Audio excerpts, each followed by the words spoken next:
Well, there are some extra pictures for the leaf colors. We believe probably the next 2 days are going to be the peak of the leaves here at our elevation.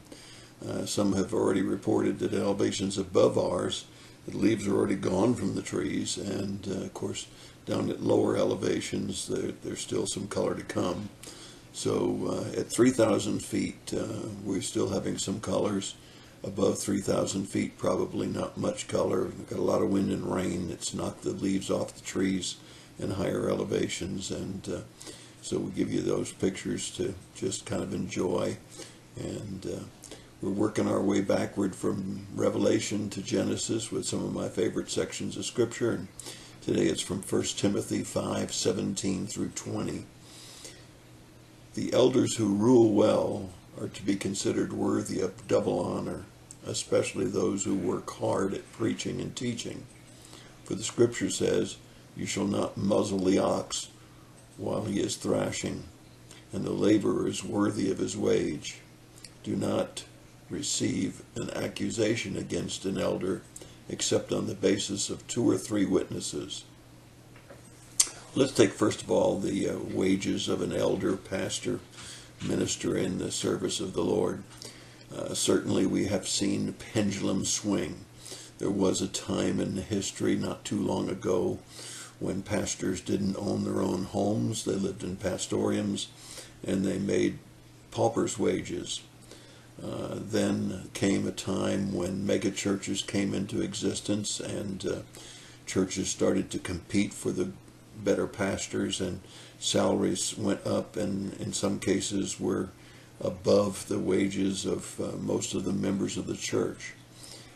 You have to evaluate your pastor, your ministers on staff, the education that they have, the experience they have, and the effectiveness on the job to decide what the right wage is. The key is to not fall into a pit of the pendulum on either end. You don't need to make them a hireling, a pauper, who is dependent upon somebody bringing by a bunch of vegetables so that they can survive. At the same time, you don't need to pay your pastors and your ministers and staff wages above what their education, their experience, and their results would bring them. And that's a very delicate balance to make that assessment, but it should be done. And I think that there's no question that when we get to the second issue about accusations against a minister ought to be kept confidential until absolute certainty through multiple witnesses and chasing out all of the details of times, places, and probability before they're ever brought in a verbal way any place in the church. They should be kept confidential, and only when it's been thoroughly checked should they be brought into the public.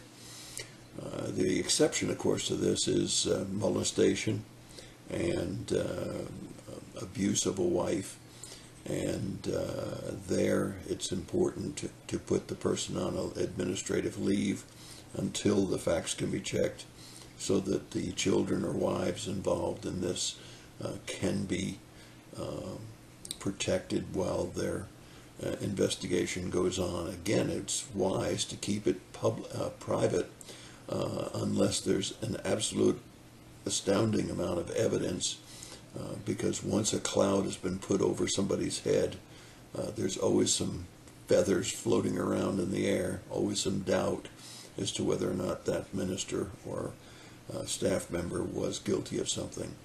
And that's my thought for the day. God bless you and have a great day.